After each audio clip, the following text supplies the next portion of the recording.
Welcome back, everybody, to another amazing episode of Paranormal, the New Normal.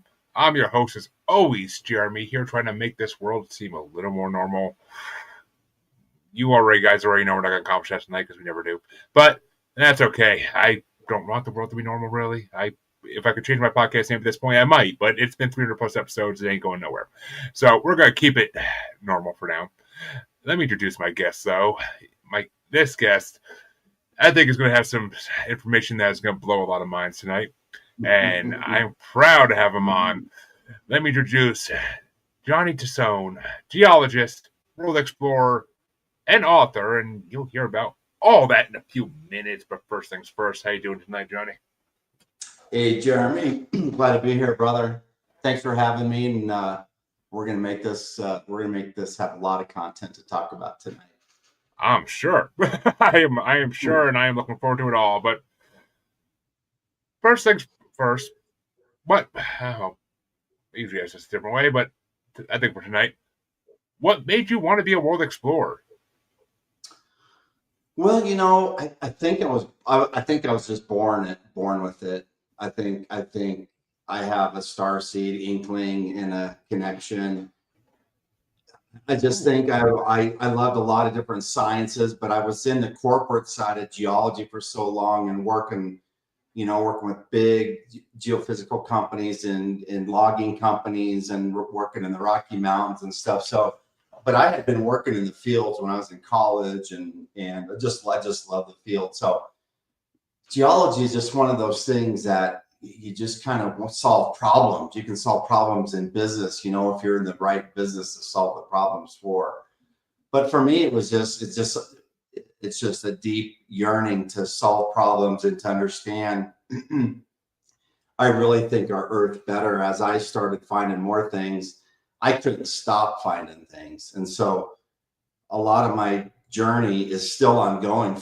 Really 5 years from my out-of-body experience I had in the Wind Rivers of Wyoming 5 years ago during COVID was in earnest kind of what initiated the research phase of my life and the chapter of beyond the corporate world and into a totally different earth, life, and astrosciences all coming at me.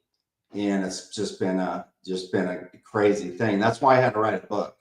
That's why I have 30 videos on YouTube. I mean, I just got the download that day, Jeremy. I got the download, and it's just been a ride that is. I'm starting to go on the podcast, and I'm starting to get out there. So talking to you is really important to share and to tell people some really fundamental things about this earth that have been missing in the books and on social media and a lot of things. And there's so many theories.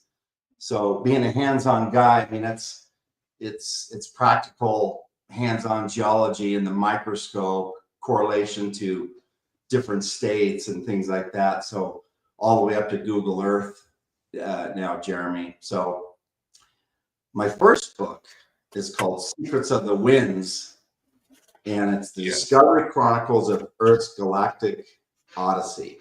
So that's what I call it. Okay. So it's about from all my journeys, actually up in Wyoming, going to school up in the University of Wyoming. I had started to meet friends that were from, I think, some of the most beautiful places in the U.S.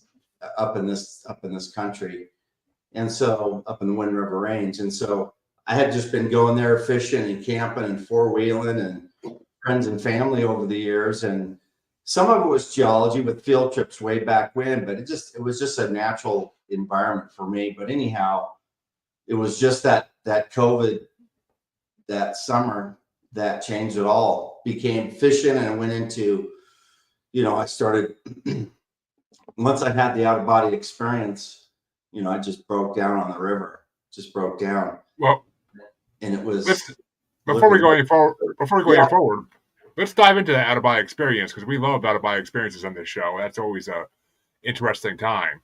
So how did that happen? it happened late afternoon, right on the river. I'd been fishing, and I think I just caught a nice one. But I think I was coming off the river kind of at a fast pace and coming off, and I think I was a little hypnoxiated. I think I was kind of maybe a little vertigo also, and I Yeah. was and so I was, and all of that, but it was like a vertigo, but it was almost like and not a vertigo, but it was like a feeling that I was just lifted. It wasn't chaos or confusion like vertigo, like it was like things were just in synchronicity. And that's what I call the geovortex. So that's what I named my company after, because that was the phenomenon that I started putting all my data and all my books in my library. And so that's what I incorporated on just for my trademark and my brand. You see what I'm going? So Yeah. my out of body experience was, geologists really don't get paid for finding stuff unless you're working for an oil company, right? In that way, or you're on a research team. But being independent, it was just I had to put the story together to actually make it a book, and then that's when it just started coming along. So my out of body experience led to not only breaking down on the river that day, but then kind of like then within 15 minutes later, you know, looking up the river, the sun was shining up on this outcrop, and it wasn't normal geology that I saw. It was engineered, and there was figures, and it was just like a portal to me. It's like, oh man.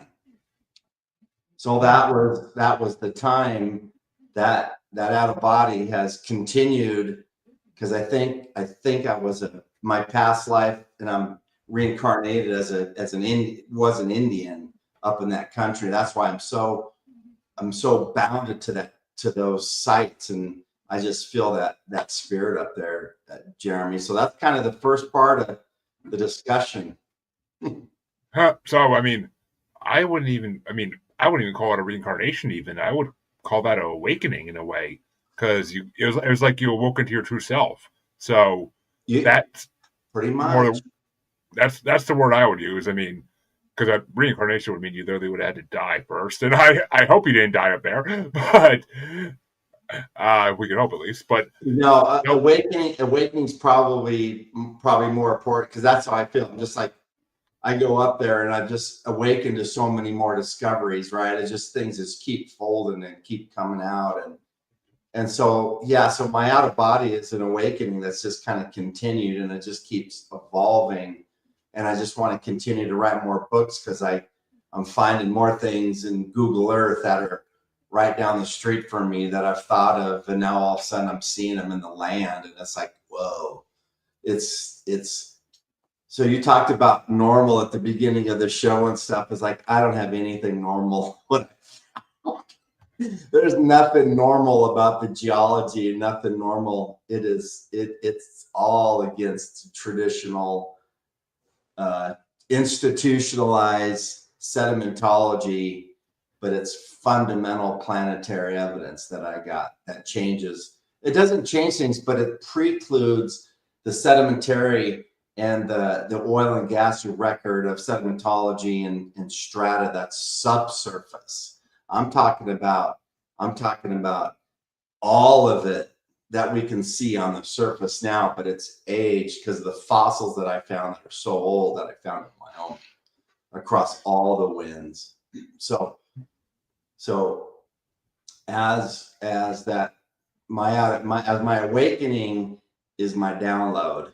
Okay, my awakening is my download, and that's where that's the part in the life that I'm living right now, and it's like the way that the book came together too was as I kept finding more evidence both on Google Earth and traveling to these sites where these, because you got to understand, um, one geological remnants from a species that's meant to dominate the earth, which I found is going to leave evidence everywhere. So once you start putting the pieces together, I started finding the craters that have happened today that are the most recent in geological history. But I also found that I had evidence of extraterrestrial beings that were housed in that matrix, that grew out of the matrix, that burrow, that grow through the rock with water. This is the species I found. That's a subspecies of the bigger species. But anyhow, all these things in the microscope and in the field and handheld things, and finding how they landed and how dams were made, and finding, you know, these rocks that made these dams up that are perfectly engineered, that are all this size, but they're different ages, but they're all engineered within the casing of these bombs that happened after the primary invasion. So what I did was peeled back and studied Google Earth like no one ever has, because I also had the evidence of the Yellowstone pipe being up in the Wind Rivers is really close to Yellowstone. So as I found my evidence, I went all the way around the earth, and it all came back to Yellowstone and how underestimated that explosion was. And that's going to be one of my other books and how I tie it together. So I took my education and my experience and my lessons I've learned in this life and awakened it in myself, and collapsed the wave of being the observer, right? So I'm just living it now, and it's like that's where I'm at. So you said a couple times the primary invasion. Mm-hmm. I'm dying to know what you mean by that, because I never heard anybody actually mention like Earth being invaded. Well, it's the Earth. The Earth is an incredible galactic hub of life, of aliens from past and present, futures. I mean, it's all documented. There's good ones, not so great ones, but there's a technology and a supreme species that I believe that, you know, that I understand, and what I can prove in my book, that brought the ocean, that created the moon. So they thought it was another crater that caused the moon to split off, another asteroid that caused the moon to split off. That's why we only have one, and it's so close, but it's getting further and further. Well, what I did is I traced and found from Google Earth the mothership. So when I say by the mothership, it's approximately 5,000 miles long and 1,500 miles wide, and it hit, split, and flooded, and brought a super compact ocean with it. It not only uses the water to manifest itself and grow within itself, but it's also the fuel that it uses, that it travels. So it's its own. Water is the water and sun. Between the water and sun, it's like almost everything that we need. So what I'm saying is the primary invasion was initial ship that came, landed, brought the water, brought the life, created the life. All of a sudden the Cambrian explosion happens, and it's like, well, where did all this come from? It was already here. They were already living off of it. So being a geologist and understanding the timelines, you know, I just started finding stuff. You know, I'm not like trying to chase a conspiracy theory. I'm just like trying to be a Columbo, right? And just trying to find all those little things. And then it started repeating. Okay, Jeremy. So once I knew I had an acumen for geometry early, I know geometry is always a key to this, but I started finding the patterns in the geometry, then the mechanics of it. And then I just started finding, you know, just these beautiful aquamarine, you know, organic crystals that aren't rock. They got molds to them. They everest. They bubble when I put them in water, and I have them tested. they got a carbon signature and water and some potassium, but you know, just incredible things. And so it's like a continuum. And then this metal. So check this metal out. It's as light as a feather. It's a super nickel. It's a super alloy. It's nickel, carbon, iron, oxygen, has oxygen, but look how thin it is. I turn it sideways, it disappears. It's so thin, almost disappears. So I had this tested at an independent lab. So there's a purpose. There was a purpose why this. It wasn't by accident. It wasn't by accident, and it came. And so I started finding the fossils. I started to find the fossils that were Precambrian that no one's ever found. They're on my website, geovortex.net. I started finding the fossils. Then I started finding eggs in Colorado. I started finding burrows, and I started finding skeletons on the web that from the 1950s, that mummies in Wyoming. And one of my professors at Wyoming was a worldwide anthropologist, George Gill, and he had studied some of that, and he wasn't quite right on some of his analysis because my fossils matched the petroglyphs, matched my skeletons, matched my stuff. And so I went above and beyond with so much data that I have a whole glossary on this specific alien because I found it, and I've named it. I've named it the Exteron Infinitas Namerigerus, the EIN, and it means the infinite extraterrestrial little person, little people. And I got Naimarigar is the Shoshone name, Eastern Shoshone for little people. So I just named it Naimarigerus, and I just made a Latin. I just put a little Latin on it, and that's how I named it. So I try to make things in convention and be a scientist about it because it has to fit and it has to be plausible and it has to be presentable because it's not just selling a book and selling that. I mean, I got higher aspirations because this is mainstream stuff because this is everywhere. So that's the primary part of the invasion, and the little people are the secondary part when the Earth and when they started harvesting the Earth to manufacture the bombs that were landing on Earth that are everywhere, and the species within the bombs that I've found and also tracked. So, a lot there. Yeah, a lot to unpack there. Definitely, the metal part is cool. When you got the metal tested, did they say it was something that's been found on Earth before or no? No, they're just technicians. No, this is a rocket alloy. So what I found is a rocket species. This is the metal. I call it tesonite. So I've measured it. I got scanning electron microscopy done on it. I've named it, but it has a signature to it. When you look at it under a microscope, it has a signature, as I've found on Google Earth, in the oceans and everywhere. It has the same exact signature on how it accelerates, the alloy accelerates. So being a geologist and being an engineer and a petrophysicist at times, I've learned how to study rocks, and I've learned the characteristics, but also if you can see how it disappears. It's one cell.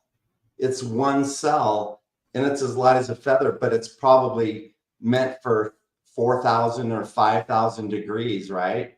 Whatever. It's part of the rocket, that I found in Colorado, and I found this by hitting a hammer on a rocket stage.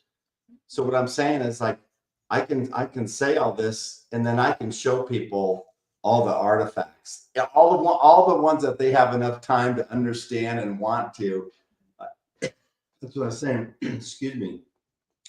I can kind of track my progress of how I kind of connected the dots. And that's what my book is. It's kind of a manifesto, and it's long, but it takes people through, not as a geologist, even though I am, but kind of like just a sleuth, right? Just a guy that just puts it all together. And those were my ahas, were every day. Aha. and then I started finding some stuff, and you know, I don't know if your audience is used to visuals or you are, or maybe it's another time, but you know, part of this is kind of showing the visuals, not just talking about it, but presenting it. Yeah, of course. I think that I've put a lot together now where with the book and kind of the next year putting together social media. And I won Author of the Year for a corporate vision for nonfiction. So I won my first award already for my book. So that means I'm not only business recognized, but I'll start being science, because I've tried to penetrate the science people and some of the key people in science. And it's like, I'm just going to write the book and I'll let people read it, come to me and let them, and I'm going to come on your show, Jeremy, and I'm going to tell my story and get it out, and then let the brand speak for itself and let all the evidence speak for itself. Because I got the skulls, I got the skeletons, I got the how they their defense mechanisms. I mean, I've seen it. I've seen all of it now. It's been a tremendous ride.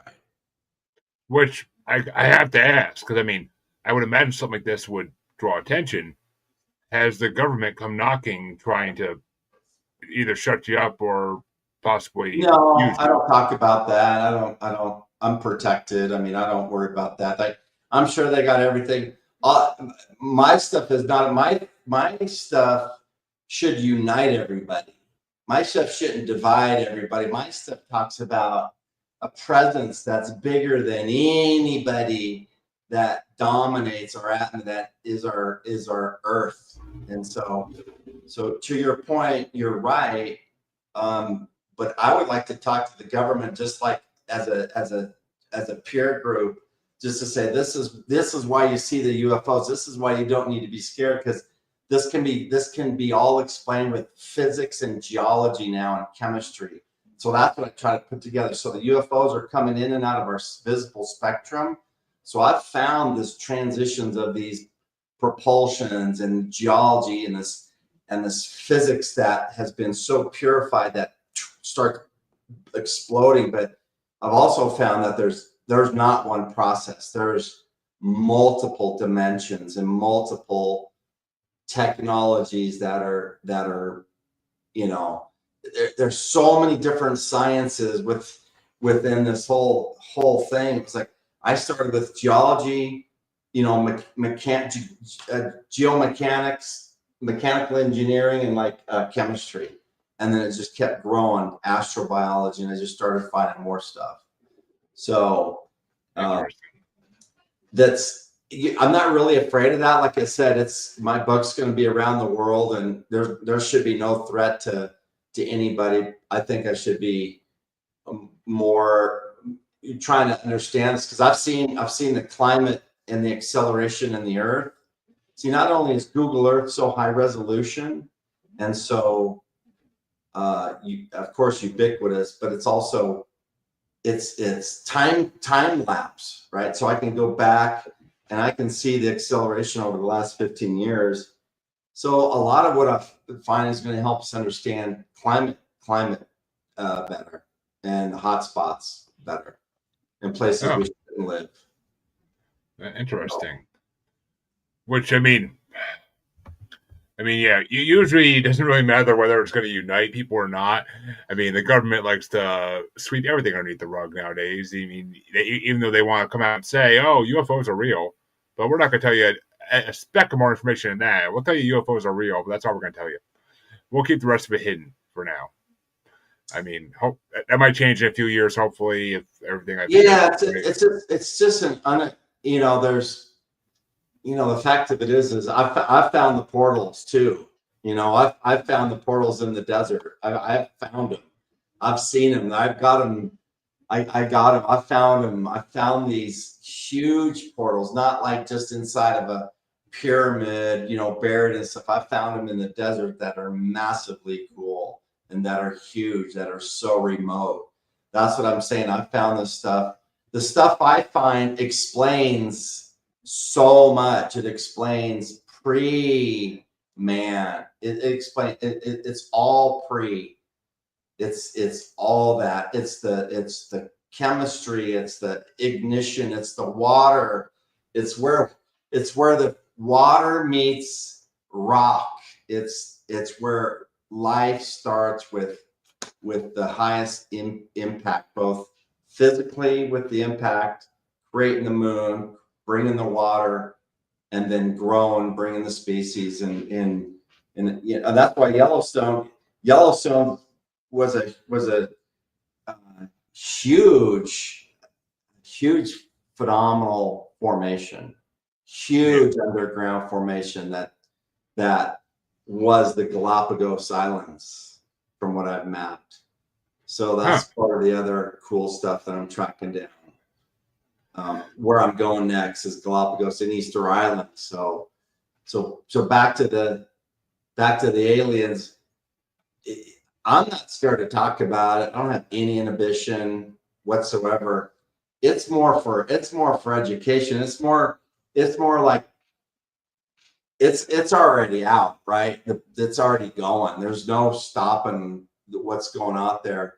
It doesn't talk about the secret to overcome it doesn't talk about that. It talks about the Earth geology, and the ultimate kicker is how we're connected to the cosmos physically in the geological record of the features I found on Google Earth and in my handheld fossils, mapped to a lot of different nebulas that I found from James Webb Telescope. So that's the last chapter of the book. So that's why I think we should be all awakened, because this is not superficial gray aliens that I'm talking about. This is the original supreme being that came, that transformed all life, that started all life. Everything else came after. Everything else came after, because we had the water, we had the energy, we had the organic, we had everything going. So it wasn't microbes that caused all the iron in the oceans. So it wasn't the volcanoes that created all the craters in the oceans. It was massive. Before Pangea, I call it exterangia. That's before Yellowstone. So there was a subsurface life that I found, that I've by understanding the Earth, the process that because we've always been covered in ocean. All the pyramids, all the ruins, a lot of the stuff was under the ocean. So this just matriculated as the oceans dried up. Things started digging in, and but I found the evidence in Wyoming, in Crete, and Easter Island of the same formation in the geology record, the same exact head and how it looks around some of those areas. So my stuff is way abnormal. Which is interesting, because I mean, it's been spoken on this show a lot about how people say, like, the Palladians and the Arcturians and all these different races created humanity before the Great Flood, before recorded history, which this would kind of almost predate all that. So, which makes and I'm not to argue the Palladians or the Arcturians or anything like that. All I know is it's plausible that we're from a lot of different places, because of the nature of the geomorphology, just the geomorphology, meaning the surface of the Earth, that I trace exactly to the cosmos. It's not just one nebula or one constellation. It's boom, boom. It's the pillars of light that Hubble, beautiful correlations that I found all through the whole thing. So your point is well taken like that, because it is about I do think that Earth is that humans are super rare, super important. We're here for a reason. we're not here just to spin out in 30 to 70 years and not learn anything and just struggle. And you know what I mean? It's just there's just more to that. So I don't know what your thoughts on that, but I think through finding more things, it's like it really is like a quantum world. It really is a quantum. You talked about, you know, it's not really incarnate. You're just awakening. You're just, your soul is just alive, and it's just like, this is who you are. It's just coming alive. It's, your reality is what it is and what you make it, right? Exactly. I mean, I 100% believe in multi-dimensions, and we're living in a very complex simulation, basically, that we live in, because a lot of us are not awakened yet to the truths of this world. And I've talked to plenty that are. I've talked to 300 plus people that have been awakened in this world and can see things and do things that others can't, which I accept as 100% truth, that people can do things that others can't and see things.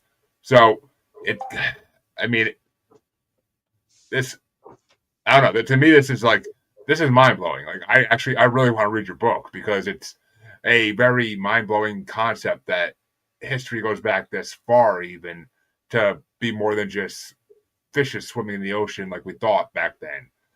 Rather than, I mean, is it 100% possible that there was extraterrestrial life back before then? Oh God, yes, 100%. There's species that are Yeah. older than we could comprehend in this Yeah. universe. And there, the whole, the biggest punchline I think I've come away with is that there's been so much geology that hasn't been studied. There's such a gap. There's been some, you know, Wegener that played tectonics around the 19th. That was great, but you know, my professors at Wyoming were great, but it was localized stuff, and they didn't have the tools to really to put together, and it was industry driven, right? It was basinal, and it was grant money to study the fossils in this basin, to drill the best wells and to find the traps and the plays. And so a lot of the money and the resources and the intellect goes into that world. So being in the field, I was detached kind of from that big high octane part of it.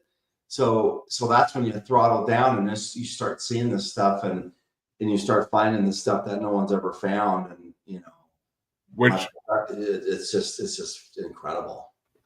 being a geologist, I have to ask this, because I've never really been able to ask this to anybody, but I've been seeing a lot about this recently on Facebook Reels and whatnot from other podcasts. What is your theory on dinosaurs? Did they actually exist, or were they basically Dinosaurs existed, and dinosaurs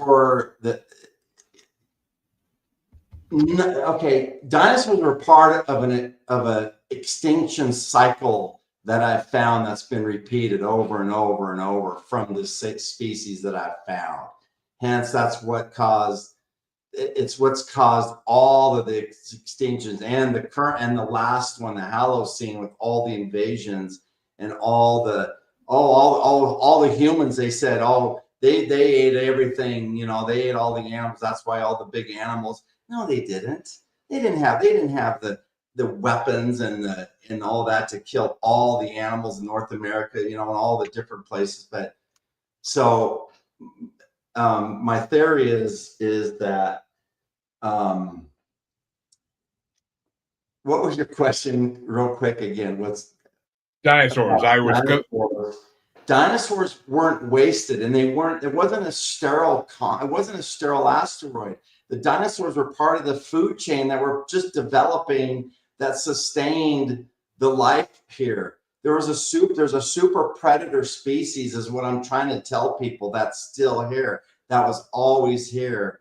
That's the super predator species, and we have tentacles of it that I found and I've filmed in Wyoming, that are the Loch Nesses and are the Bigfoots. So there's a transgressional life of these things, snakes, and people talk about dragons.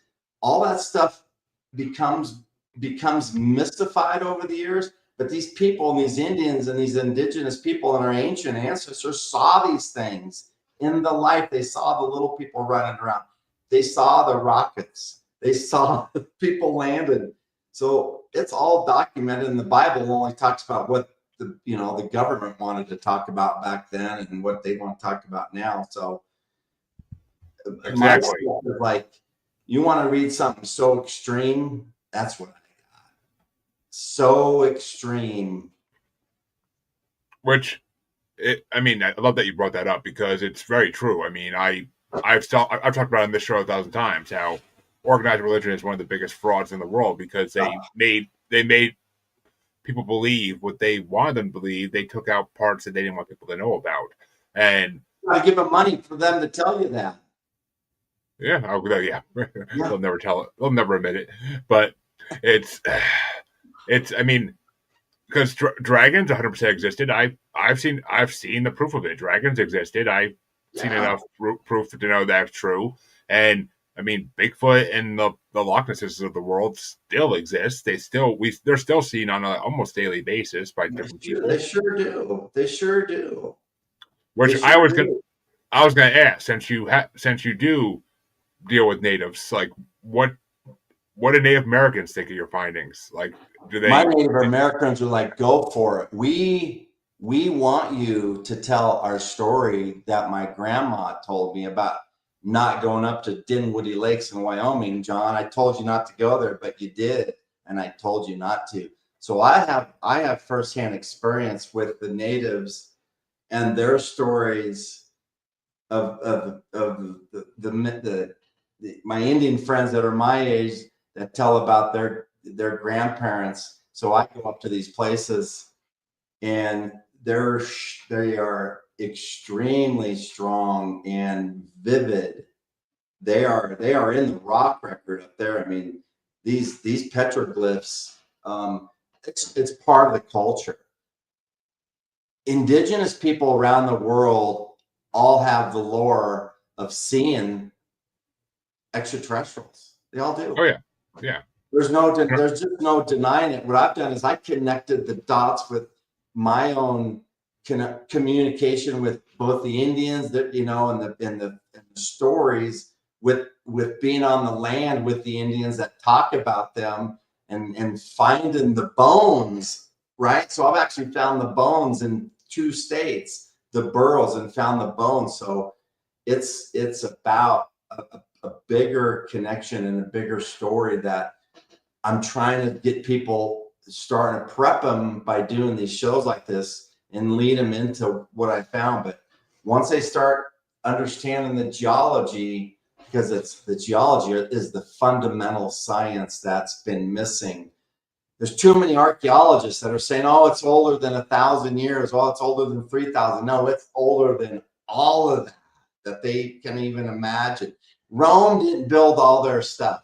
Turkey didn't build all their cool stuff. It was all here. It was all prefab. It was all for communication and awakening and technology and all of the cool jettisons out of our planet using our third eye. It's all that cool stuff, right? So I mean, it's well, they started admitting now that the pyramids in Egypt are more than just right. basically caskets. I mean, they're actually connected to underground things that can produce energy. So they were obviously used for something in ancient times or pre-ancient even. I mean, And they're still finding stuff. They're finding stuff.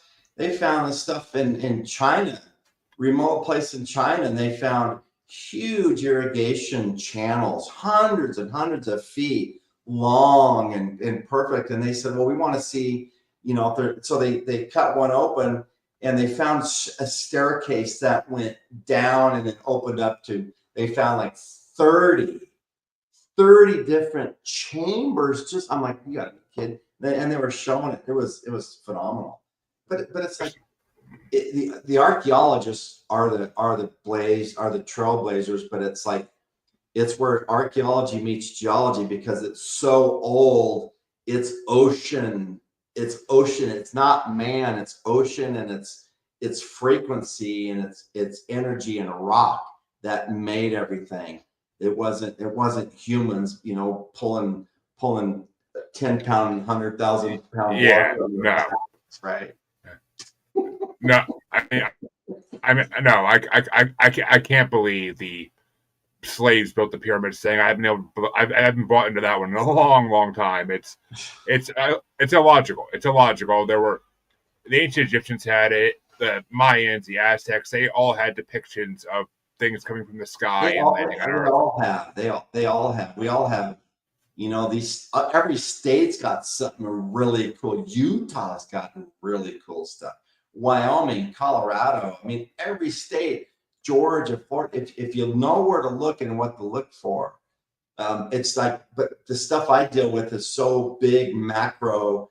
It's like I had to correlate it from this to the small to know that it's an infinite and it's a fractal species that is here, and and we're part of it because we're a natural. Our DNA is a natural part of the evolution of Earth, and so, you know, like my Instagram, I got Earth and I got a big rainbow DNA going around one of my logos on my social media, because that's how I feel. That's how I feel we're connected to it so much, in because you think about the sun, how much it affects us, right? And it's because it's like so important. It's almost like it's everything that we need: water and sun. And it's just an amazing time we're going through, Jeremy. I think we're going to see some incredible, for the ones that are awakened. We're going to see things we never even imagined. I am a sure believer of that, and I think it's going to be great. I do. Yeah, I mean, 2027 keeps coming up, so I think something's going to happen in the next couple of years that's going to really awaken most of humanity. Is going to be awakened. I think the ones who are not awakened are going to be the ones who fight it, and the ones who try not to open their eyes because they'd rather be stuck in the falsehood that we live in than to see the truth. But I know.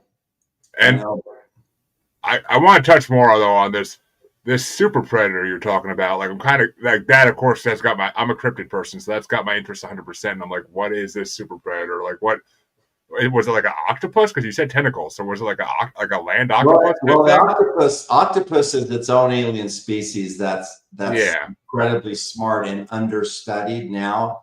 So the octopus is just another species that came from I can't remember exactly where they said the octopus came from, but what I'm talking about is a super species that's organic based. It's a living rocket. It's the aliens are the technology, and the technology are the aliens. It's not something flying in a ship. It's all in one, designed it's hybrid.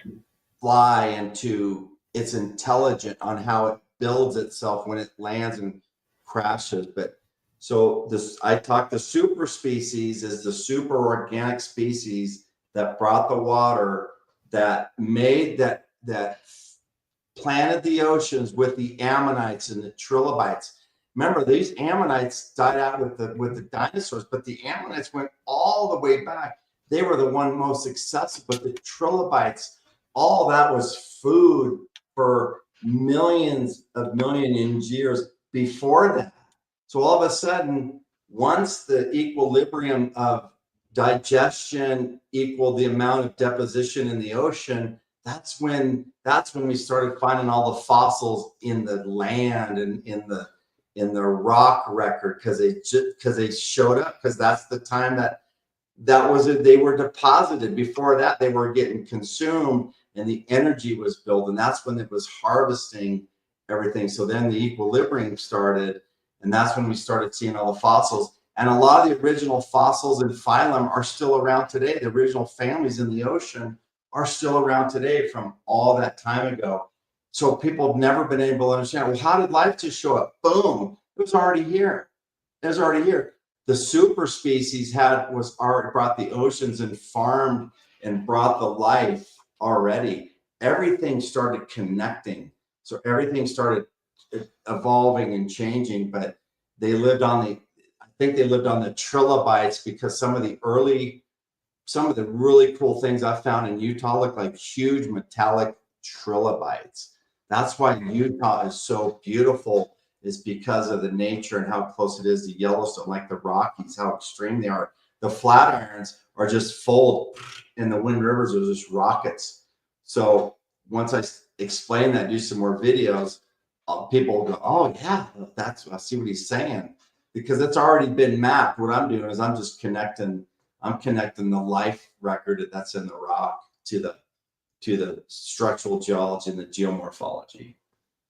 Which makes sense. And I mean, it's funny you mentioned little people, because I mean, I live in Massachusetts, so Pudgewalkies are a well known thing in Massachusetts, and Yeah, I've heard plenty of experiences with them. So and it's not just here, obviously, it's all over the world. There's all over. Stories of little people, stories of these little humanoid species that we can't quite prove exist, but I mean, well, And they're at here. least they They're say. here because they're fantastic diggers, and they're really fast. They got humongous, long fingers. They're really strong hands. I've got the bones for them. I've studied them for hours and hours and hours.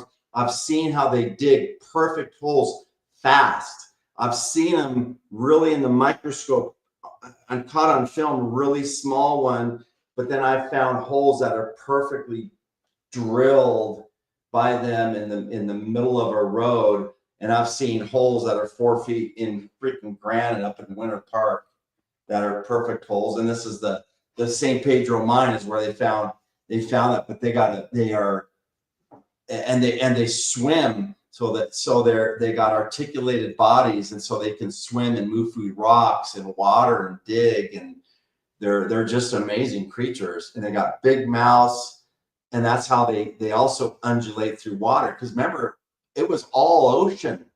It was all ocean. Earth was all ocean for million. It almost all still is now, right? Yeah. So these are all water-based elements of early life, and that's how so the anatomy that I studied, they could swim, they had big mouths, and that's how they could undulate and propel. And that's what I found in the skeletons, and that's what I put together. So it's all part of the species, but they are meant to reconstruct the rockets on the surface in these mines that I found, so as the original rockets landed millions of years ago, the little people here are either looking like humans driving the trucks or mining, but these are huge. I call them rocket plants, and you can see them. You can see them on Google Earth, and you can drive to them. But I've seen some that are plasma based that I've only found in my iPhone 11. Not in any other. I can't find it on Google Earth, on my PC, on the web, but just on my iPhone 11 Google Earth. And that's part of my book. And it was so close to home, I had the shivers. Okay. It's interesting. There's some really cool stuff out here. Really cool stuff. And you mentioned the big guy, so I know you worked in the logging industry for years, as you said. So I got to ask. Well logging. What is it? Oh, well logging? Yeah, not tree logging. Oh, well, I mean, that's still in the woods, I assume, right? I mean, I assume I don't know anything about logging, so I assume anything to do with logging is in the woods. But I may be ignorant on that fact. But am I wrong? Yeah, well logging is the term to analyze well logs from oil wells and water wells and gas wells. That's well logging to me. But I'm happy to talk about tree logging. I mean, I know a lot about trees. I think trees are one of the most marvelous things on earth. I mean, well, okay. I wasn't going to go tree logging, really. What I was kind of aiming towards, because you mentioned them earlier, or it, I should say. But where does Bigfoot play into this? Because you mentioned Bigfoot.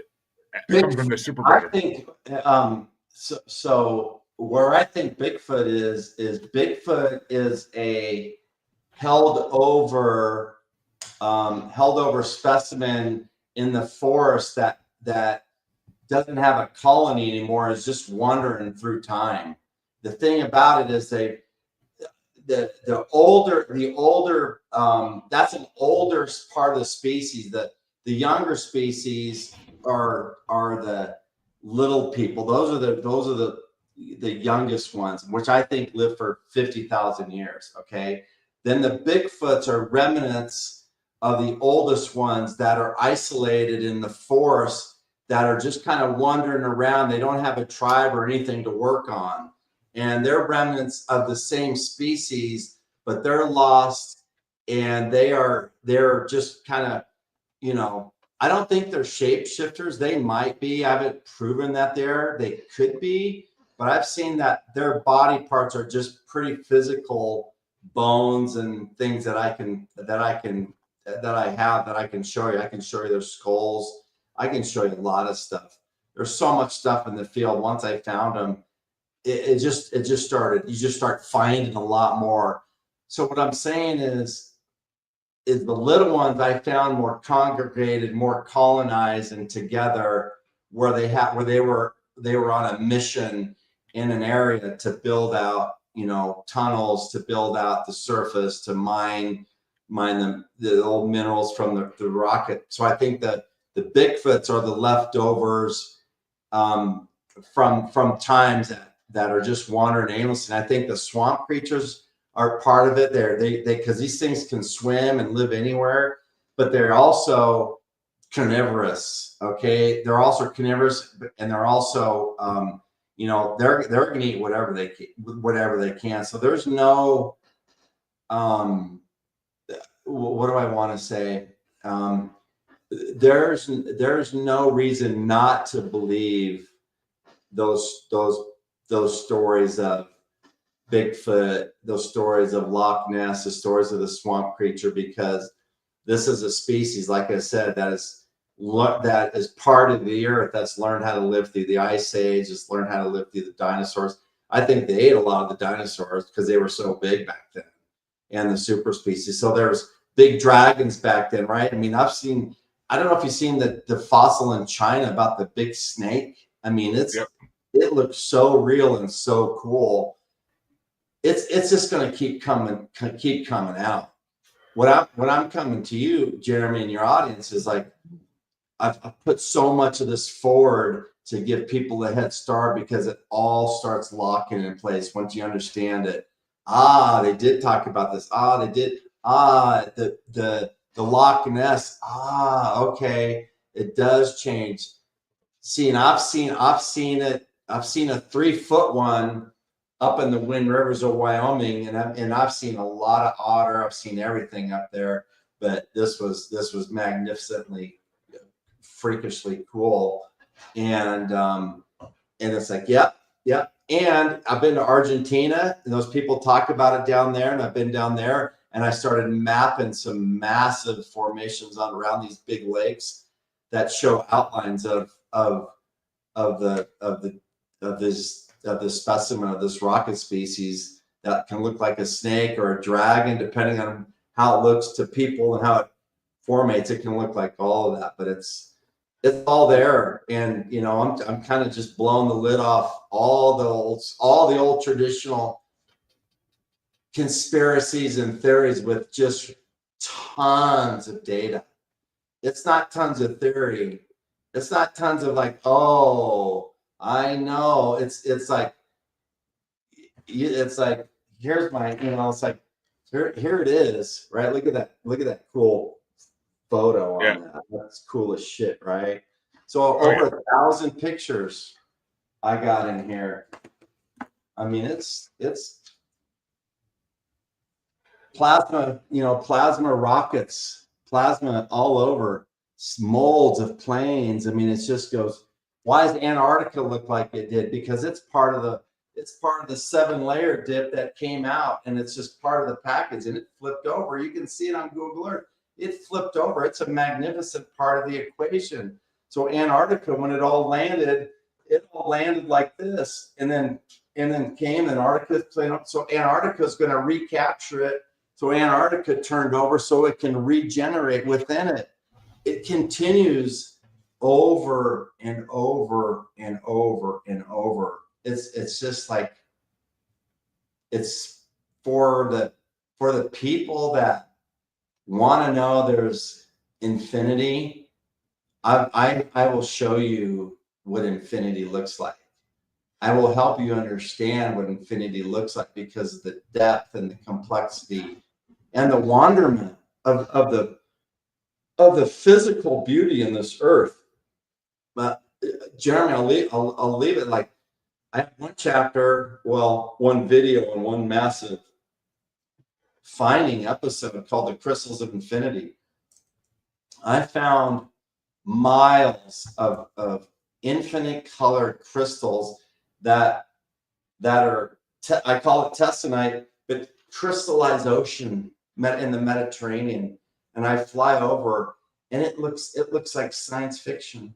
It looks like freaking science fiction, but you've never seen so many beautiful colors in your life. And it's all the rocket metal. Earth is a rocket. It's a super rocket species that's fractal. So we're made up of trillions of individuals that make up the Earth. So just like us, all of our atoms, they're vibrating. They say most of it's empty space now. Not over 99.9 is all empty space. And we can only see so much with our physical eyes. So I'm trying to be a really master observer for the world right now. A master observer to get this information out, to give people some really great wonderment in their head, to say, yeah, there's some really cool stuff out there. I mean, well, and I will say that with Antarctica, there's a reason that nobody's allowed there. There's a reason that the governments are all researching it, and if a regular citizen tries to go there, they probably will be shot in sight and disappear. Right. They'll disappear basically from record, because it's growing ice, right? It's powering up. Ice is power. So the snowball Earth, the curved ice is power. So when they've proven ice curving ice throws off a lot of power, a lot of power. So the whole thing, it's powering up. Antarctica is powering up. It's growing in ice. It's getting more powerful. Exactly. And I mean, I've seen some videos too of things they found in Antarctica that are unexplainable, pyramids underground and whatnot. And it's like, I mean, we know Antarctica wasn't always ice. We know that. It's proven at this point.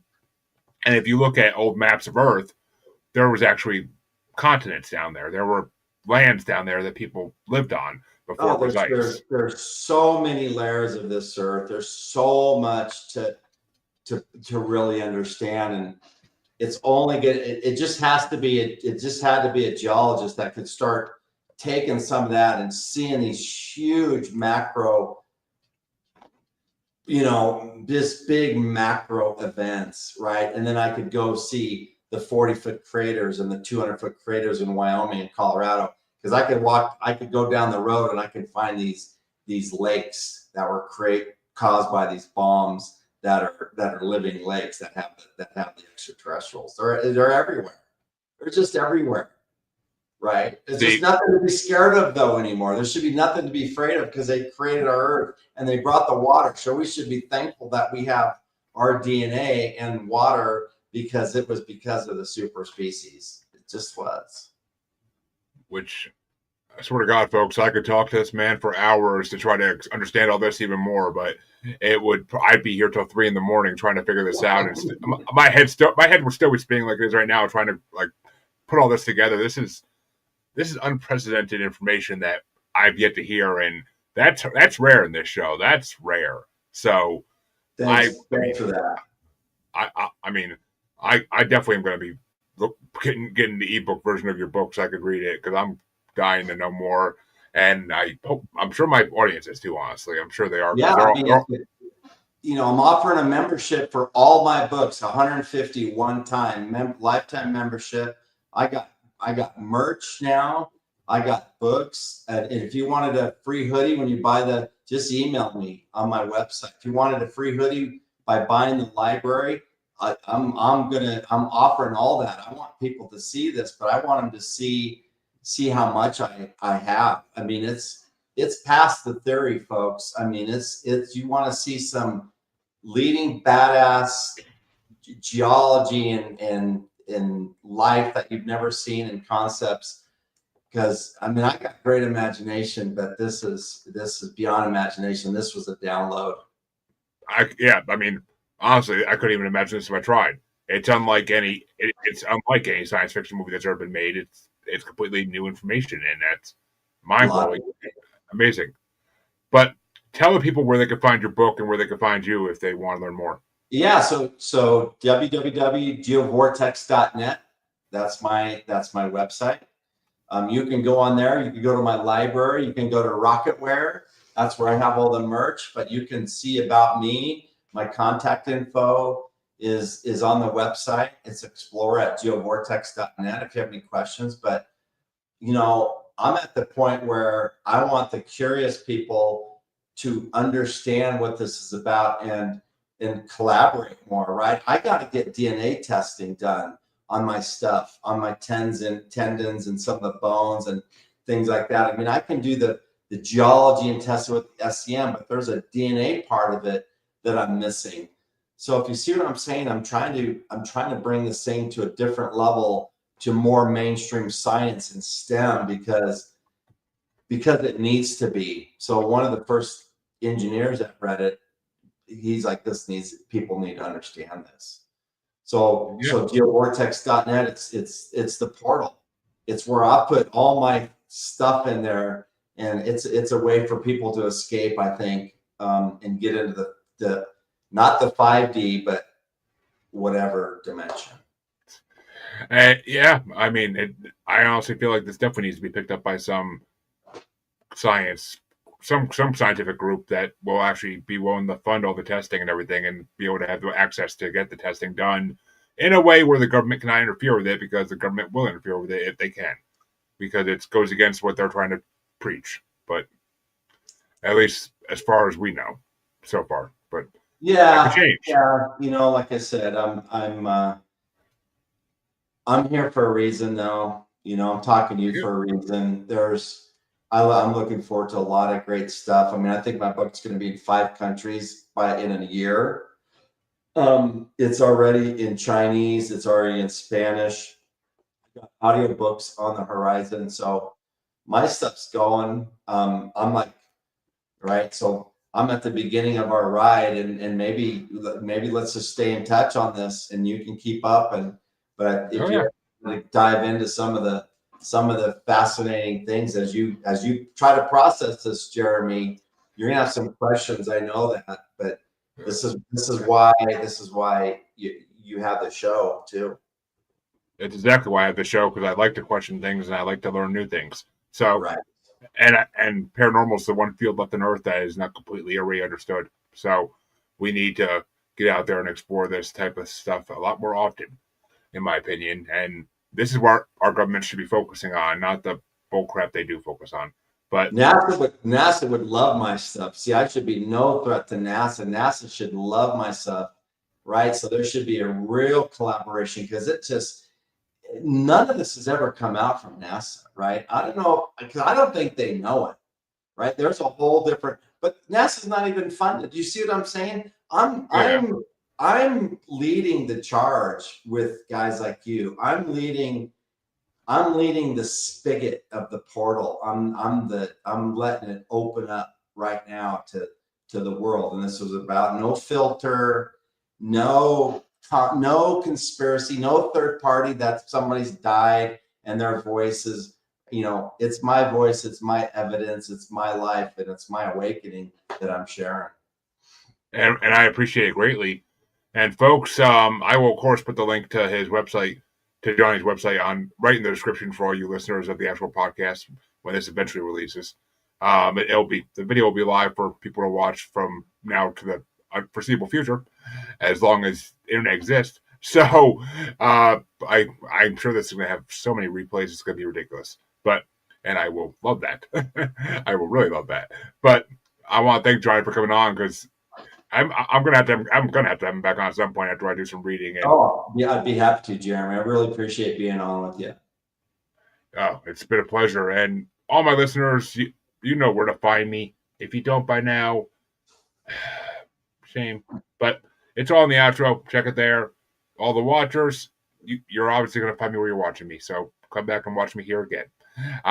In the next couple weeks of Halloween, I have a lot of interviews lined up because it just happened that way. I did not plan it. As you all know, I'm not scheduling these. I'm not looking for anybody to come on my show at this point. People approach me, and I don't turn them away unless they have nothing about paranormal to talk about. So, and even then, I might have them on just for fun. But come back later come back at some point this week or next weekend.